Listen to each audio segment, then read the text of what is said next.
the guys from Ping, they've kind of shown me how much the equipment matters. I just love that I can hit any shot I kind of want. We're going to be able to tell some fun stories about what goes on here to help golfers play better golf.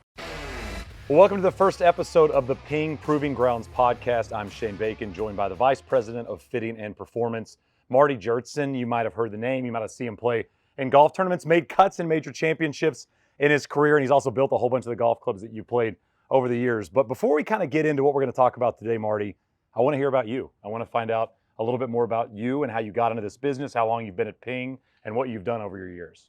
Yeah, Shane, I feel like I'm in a very lucky spot to combine what I'm passionate about along with my technical skills. So I grew up in Arizona. Phoenix area? Yeah, a little suburb, Globe, Arizona, Okay. a little small mining town. And the fact that it was a mining town is important because that's when I kind of learned about, copper mining.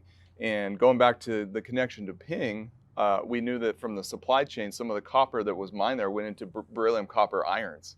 They went into Ping irons out of Globe, Really cool. which is pretty cool. So I grew up in that little small town, loved golf, played golf, kind of turned it into my only sport, about high school time frame. And I was always kind of a tier below some of the best players that grew up in Arizona, the Charlie Belgians and the Ches Reeves of the world. So I was always just below them, not quite good enough to play D1 golf, or if I did, they weren't too excited about me, studying engineering. So I went to the Colorado School of Mines, awesome school in Golden, Colorado, played D2 golf, and was able to ski and do engineering and then got a little bit better at golf. What year, you and I've talked about this before, what year did you feel like you kind of switched, like it switched on for you in college? Yeah, so I started school in 98, and then year 2000 is when I kind of just got better. Okay. I was playing a lot of amateur tournaments up there. I won the Colorado State Am. I played in the USGA Pub Links that Ches actually won down in San Antonio. And that's where I was like, oh man. And I was playing the Colorado Open one year, and one of my buddies was like, hey, what are you going to do when you graduate? Are you going to go work an oil and gas job on an oil rig like the rest of your guys or colleagues? Or this could be your office. And we're staying on this beautiful course, Sun and Alp up in Vail. And I'm like, that sounds pretty good. That was the moment I was like, maybe I should try playing professional golf. And that kind of made my decision. Literally right there, I remember being on that range. I made that call. So you get in, you go try to play. Yep. And how many years did you try to play? Not that long, I think I was wise for doing that. I have a similar story in terms of my mini tour golf experiences, but my first ever mini tour round, I shot 68. I finished birdie here in Phoenix. Yeah. And I was in like 38th place. I shot 68. Yeah. I was like on cloud 100, know, and you go, oh, I'm 5 back. Okay, maybe this isn't what I should be doing. Welcome to the Gateway Tour. I did Monday into my very first, I think it was a buy.com at the time, Corn Ferry event today. And I was like, oh man, this is going to be easy. I got this thing made. But I went to Q school and I just kind of petered out, too much pressure on myself and all that stuff. And I made the call right away to quote unquote retire from trying to chase the game professionally as my full-time deal. And then I started working at Ping kind of part-time, working in manufacturing, and kind of through a friend of a friend got in the door. What year is this? This is around 2003. Okay. So kind of got in the door, and when I decided to hang it up from playing full time, which was quick, I moved into the design group here and started shadowing under some of the other engineers and kind of learning the trade, and that's how we bring on new engineers now. It's kind of this apprenticeship model of studying under some of the more senior designers. So when did you feel like you had this, let's call it a vision of building golf clubs? Because I know you start off on a certain level and you're trying to work your way up, but not everybody's going to be able to kind of think their way through that business and actually kind of conceptualize golf clubs in general. How did that begin for you? Yeah, it wasn't like I went to college thinking, I'm going to be a golf club designer. I was kind of intimidated by how do you even get in the industry? And I knew the industry in the grand scheme of things is relatively small compared to the oil and gas or automotive or aerospace where most, mechanical engineers go. So, I kind of got lucky, and then once I got in the door here, there was so much opportunity. Your colleagues, that's where the curiosity about making golf clubs better really flourished, is being in this environment, being inside, is really where, for me, I've flourished in being able to ask questions or explore a certain area I was curious about. It's wild walking around the grounds here at Ping because you run into somebody that's been here for 39 years and 19 years and 15 years and 40 years in some cases. it's that environment that kind of lends itself to people wanting to stay around? Yeah, I think the culture is awesome here, and I think Shane, you're getting a sense of that, spending time here, being around here, meeting employees, whether it's in production, whether it's in engineering, whether it's administrative, marketing, what have you. It's that culture, and we're not rested on things we've done in the past. We're loyal to our heritage. We know what got us here. We know our core principles, but we're not afraid to take chances, try things that are going to fail, and that's exactly what we do here on the Proving Grounds, which is where we're sitting today. And you continue to play, and you're still very good. And how old are you now? Yeah, 42. You're 42. Had to think about that Have for you? a second. I know. Once you turn 30, you just lose track of what age you are. Well, and that's, I get confused. I've been off by 2 years at times before, which is very sad. You still play, and you're still very competitive. You played in multiple major championships. You've made a cut in a major championship, played in PGA Tour events. Are you better now at your age than maybe you were at 21, 22 trying to chase it? Definitely. And I think, I think about that a lot. Like, why am I better now? Right. I got a family. I work 40 plus hours a week and all these things. And your boss is near, say 60 hours. 60 70, 80 hours a week. I have done that at times. You got a big design deadline. You got to ramp it up a little bit. But I'm just way more efficient with my practice, my training. Obviously, I have access to some knowledge here that we're going to share on this pod, so that to the everyday golfer, some things that can be helpful from a performance, equipment, training, wind, green reading, what have you. I just have embraced just trying to learn more about this sport, every aspect of it, whether it's design, training, fitness, equipment, strategy, stats. And I've tried to just it's kind of like compound interest, over all that time, you just kind of add it up. And even though I'm practicing less than ever, I am probably, still better than I've ever been. Yeah, find an efficiency when you do have the time away from the kids and away from work to actually spend 45 minutes on the driving range doing something that's actually going to be effective. Because we've all spent 2 hours on the range. You have absolutely no idea what you did those 2 hours. Yes, what are you doing? Right. Actually, having too much time is a bad thing. I think you can get better with less time. Yeah, that whole perfect practice makes perfect in general. So Yeah. For people that don't know me, I've been in the media world. I've worked a lot of golf jobs in my life.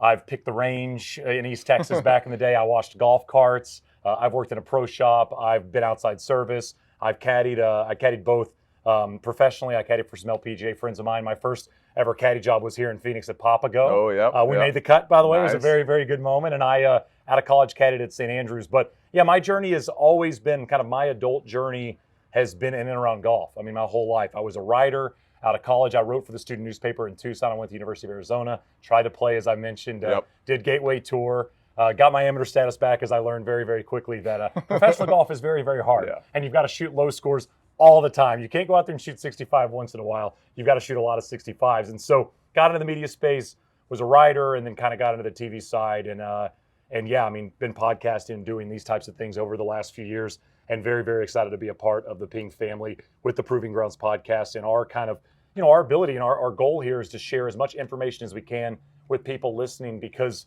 golf can be hard to understand, not just in terms of playing it, but how fast it's growing and how much information and technology is involved in and around the game. And trying to simplify that is a very hard thing to do for people that are at home going, wait, what does all this mean? And what are you guys talking about? I'm just trying to find a good driver. Exactly. Yeah, I think it's making the complex simple, because our products got more complex, got more nuance. We're more targeted who we're designing for. I think you hit the nail on the head, Shane. How do we simplify that message? And we're going to be able to tell some fun stories about what goes on here to help golfers play better golf. Yeah, we're going to tell stories. We'll interview players. We'll have some interviews coming up very soon with some of the players and asking them their journey, not just through golf, but kind of in their experiences with Ping and how it's gone, and things we've learned and golf clubs they've used, and maybe things that have changed in their game simply by proving things here on the grounds. And that's something I wanted to ask you. You hear the term Proving Grounds, and obviously you see it on the podcast. What does that mean here at Ping?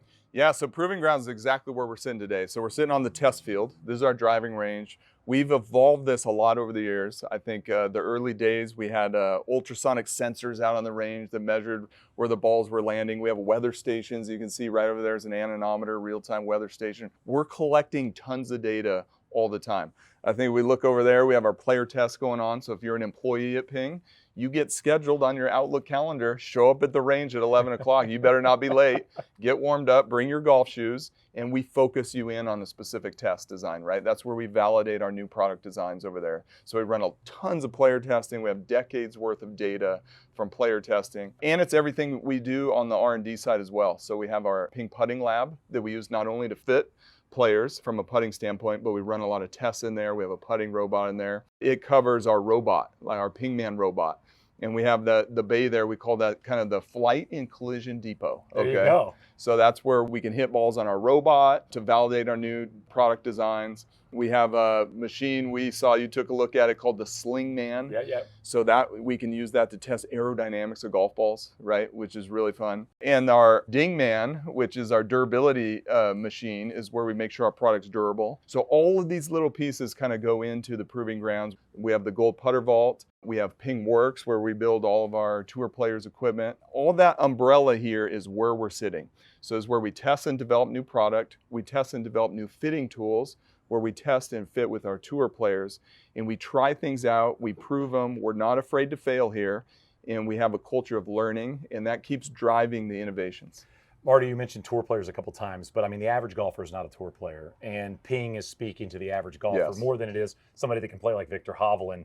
When you guys have employees come through and you're testing out new equipment, how important is it to get a 5 handicap, an 8 handicap, and a 15 handicap here on the proving grounds to hit some golf shots and see what a regular, in theory, golfer looks like versus maybe a tour player? Yeah, Shane, that's crucial. Like, for example, what would the point of Victor Hovland hitting our lightweight SFT driver, right? We have to get the golfer archetype that's going to fit into that product. And we have the entire spectrum of skills and handicaps that are employees here at Ping.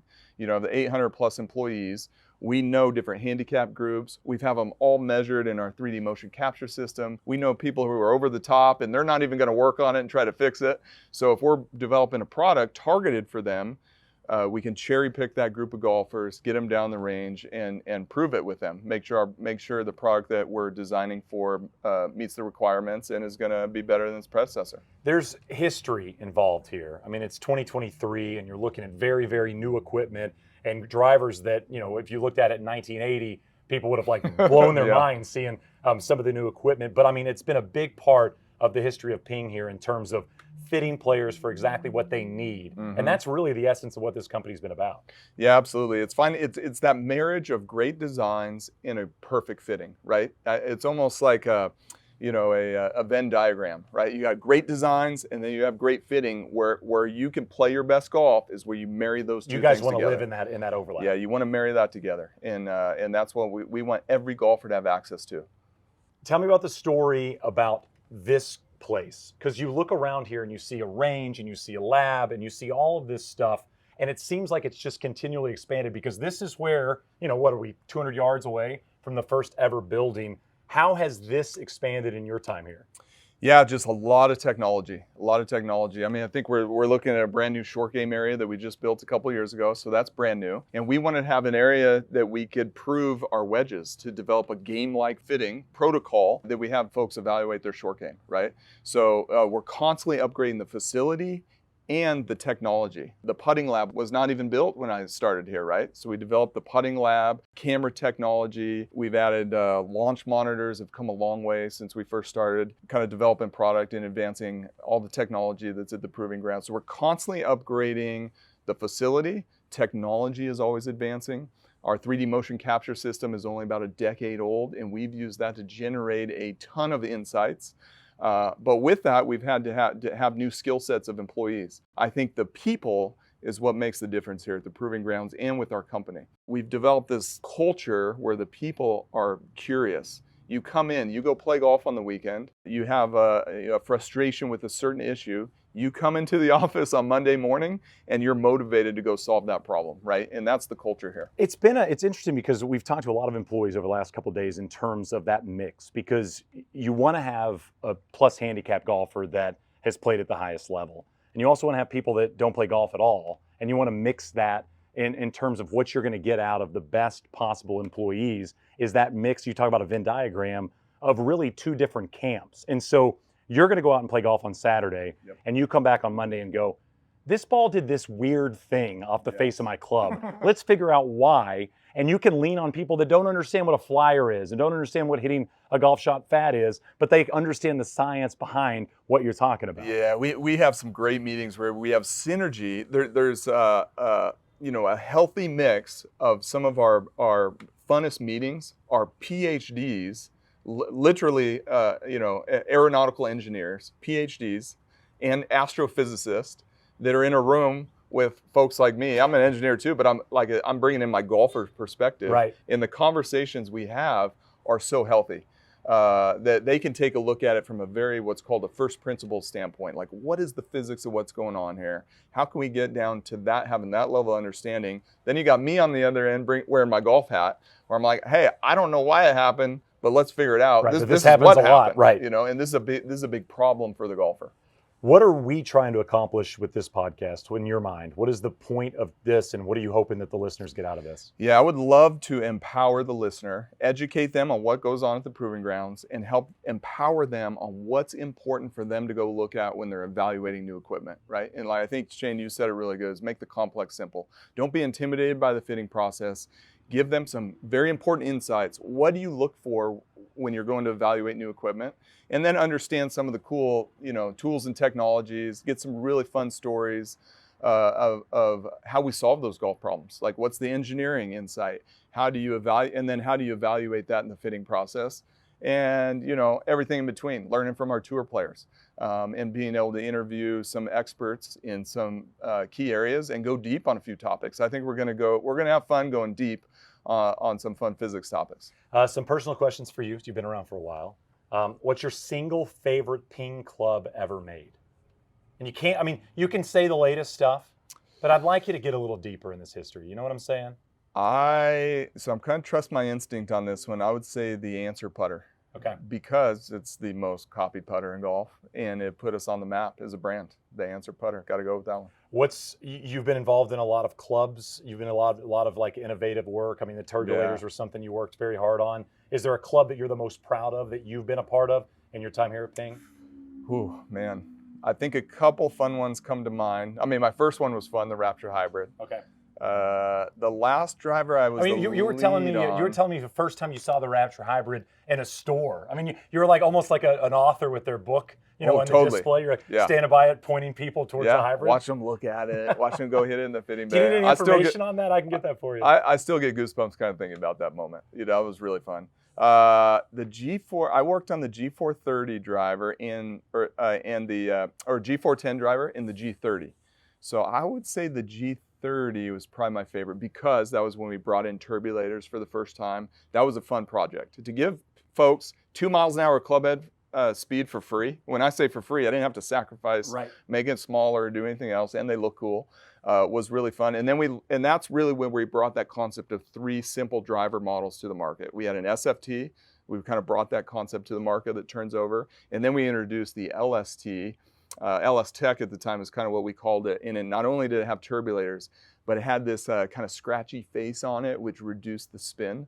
And so that driver had what really put us on the map in terms of being a driver company. And that's kind of what we're very strong in drivers right now. And that kind of started it. What's the oldest club you currently have in your bag? And what's the newest club you've put in your bag? Oldest club would be my putter. I got to catch. How long? I got to catch long putter. I've probably been using that thing like 5 years. Okay. 5 or 6 years. Does it ever get taken out? Does it ever get put in the closet? Oh yeah. Okay. That thing goes in the closet. Okay. I think every player puts their putter in the closet for a little while. So that thing's in there, and I had to make some modifications with the anchoring rule and all that stuff to shorten it and tweak the line angle a little bit. But I got that thing pretty dialed. And the newest one in the bag? Newest one, G430 driver and 3-wood. And I'm absolutely loving both of them. Driver is my favorite. Oh, I've been obsessed. I feel like I picked up 10 yards with the 430. It's so good. Yeah. When you're so involved in what's going on in terms of things here at Ping, you know what's coming down the pipeline. How hard is it not to always be tweaking the bag? How hard is it for you to be content with what you currently are playing? Yeah, no, it is tough. It is tough. I've tried to almost put a little rule for myself, like, hey, let's get fit early in the season. My season is like U.S. Open locals, generally speaking, until, our section championship. So you're thinking like maybe like late April, early May, Exactly. basically through September? Yep. Okay. Exactly, through September. So in the winter, I'll tinker around with all kinds of stuff, go out there in the winter. But then I kind of say, hey, this time of year around, March, April timeframe, let me get my clubs dialed and give myself permission to tweak them a little bit, but let's not stray too far. And we have a lot of tour players that are like that. They'll come in at the beginning of the season and get pretty well dialed. They'll make little micro tweaks throughout the year, but they won't do anything too exotic or too crazy. What's the wildest thing a tour player has asked to have built over the years of you being here in terms of a club, a loft, maybe something that you would have never in a million years thought a tour player might be interested in having in their bag? Oh man, that's a good question. I think, we were talking to Christian Pena, our tour rep, the other day about high lofted fairway woods, and we've built like Daniel Chopra built an L wood. L wood. Okay. Like lob wood, L for lob, that he used in the major championships to gouge it out of the rough. So I was a little bit shocked by that. I mean, is that like what's the loft on an L wood? I think that thing had 30 some degrees of loft, right? And kind of a knife's edge, but I remember he hit it out of the rough and could just gouge it out of there. So that one was kind of shocking, but we've had a lot of interesting requests over the years, but it comes from their own friction. Like, hey, I'm out playing in the rain, I see this happened, or what have you. Hey, help me solve that problem. You mentioned playing the U.S. Open at Winged Foot back in 2020, and Yeah. you said players were hitting some 32% of the fairways. Yeah. And you were thinking to yourself, more loft on a wood helps. I feel like that's a thought maybe not every golfer would have in that instance, but you mentioned L wood and 7 woods and even 9 woods at times for tour players. It's so interesting how you can change and tweak your bag slightly depending on the golf course and what that golf course is asking. Yeah, absolutely. I mean, Winged Foot, you get in the rough there, holy. You might have to find your golf ball first of all. Yes, correct. Hopefully there's a spotter there. Yeah, exactly. Or a good caddy. Yeah. So, the PGA, the majors are next level. Even for the tour players, you get to a major and they have to do things very different. The everyday golfer, you'll never even need that. You would never even need to be in that type of scenario. But you get players like Victor Hovland putting a 7 wood in the bag for 2 holes at Augusta this year. That's it. And they were awesome, on 13 and 15. He hit them like, when I was watching, it seemed like every round. And he hit it on the green, a bunch of times and made a bunch of birdies on those 2 holes. If he would have been hitting his normal driving iron, he'd be toast on those 2 holes. So interesting to watch the tour players switch week to week. Yeah. I mean, obviously they have so much information about their golf games and they can gain some information about what works best for golf courses in particular. But I always find that so fascinating. We creep up closer to the Open and everybody moving to that driving iron. Oh, yeah. Everybody's trying to hit something low and find the fairway. Yeah. So they a lot of times it's the 3 wood hybrid driving iron, 7 wood, 9 wood.